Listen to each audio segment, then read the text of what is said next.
Okay. You know how I like bad pop star movies, right? Because, you know, like a lot of the time they're movies that just shouldn't be. They're star vehicles that don't exist for any reasons movies are supposed to exist. They only exist to stroke a famous person's ego and that's it. Well, who better emphasizes all that than the queen goddess of bad pop star movies, Madonna? Who else was both big enough a presence that she was allowed to keep making awful movies, and fame hungry enough that she refused to just stop making them? But which one to review? Which one of these seemingly hundreds of awful movies she made? Well, here's an idea. How about all of them? This is going to be like my Disney-cember or History of Power Rangers. In between doing my regular reviews, I'm going to try and sit down and watch every single movie Madonna has been in. Literally every single one. All of them, no exceptions.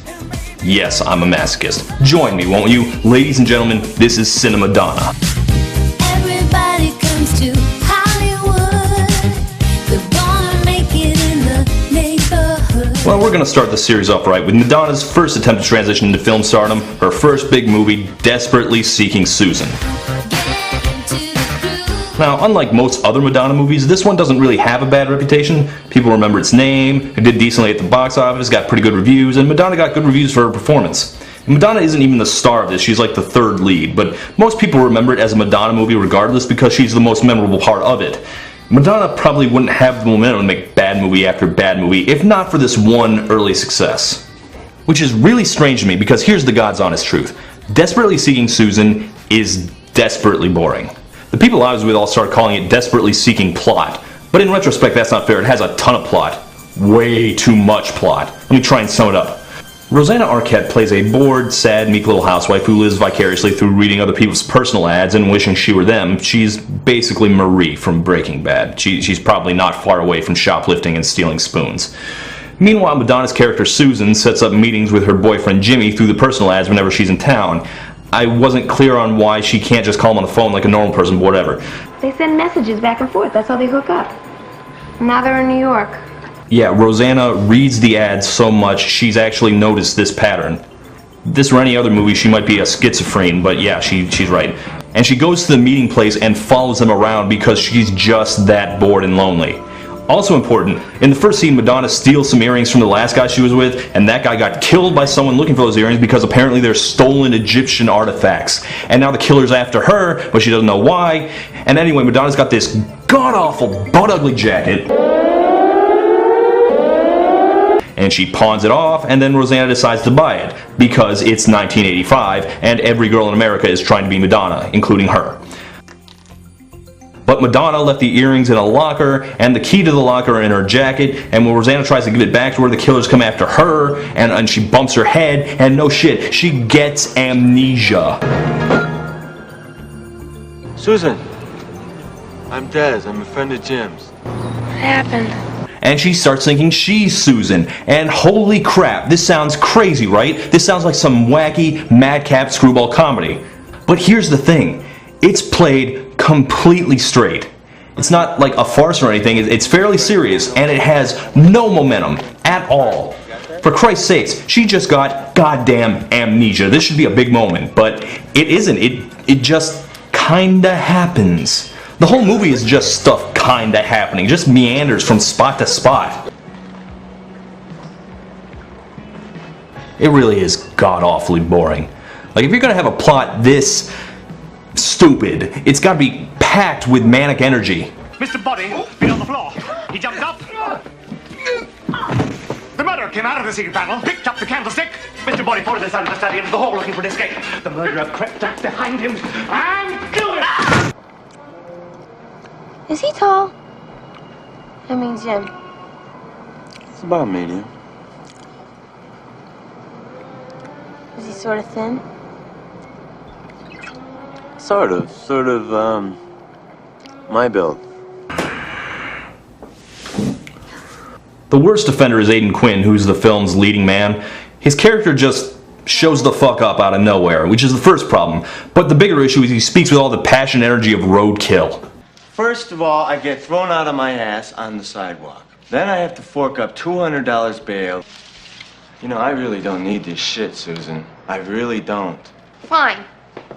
Oh my god, it's so slow. I feel like I'm watching those drunk Jeff Goldblum videos.